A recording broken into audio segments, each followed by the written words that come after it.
നമസ്കാരം, പ്രവാസി മലയാളിയിലേക്ക് സ്വാഗതം. വിദേശികളായ നഴ്സുമാർക്കും വിദ്യാർത്ഥികൾക്കും ഡ്രൈവിംഗ് ലൈസൻസ് നൽകുന്നത് നിർത്തിവെച്ചു. അത് സംബന്ധിച്ച് ആഭ്യന്തര മന്ത്രാലയത്തിലെ ഗതാഗത ഓപ്പറേഷൻസ് വിഭാഗം assistant under secretary major general Jamal Al Sayakh നിർദ്ദേശം നൽകി. പൊതുമേഖലയിലും സ്വകാര്യ മേഖലയിലുമുള്ള നഴ്സുമാർ സർക്കാർ സ്വകാര്യ സർവകലാശാലകളിലും അപ്ലൈഡ് എഡ്യൂക്കേഷൻ അതോറിറ്റിയുടെ കീഴിലുമുള്ള സ്ഥാപനങ്ങളിലും പഠിക്കുന്ന വിദേശി വിദ്യാർത്ഥികൾ എന്നിവർക്ക് നിരോധനം ബാധകമാക്കി.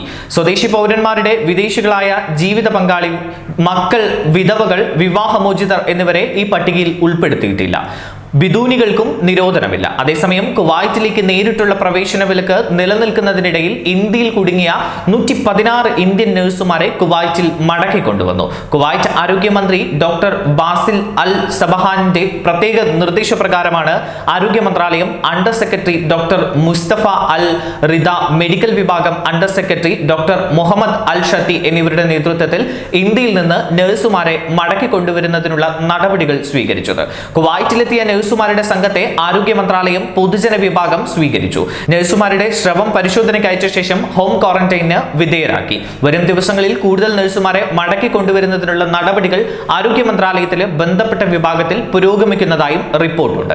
ന്യൂസ് ഡെസ്ക്, പ്രവാസി മലയാളി.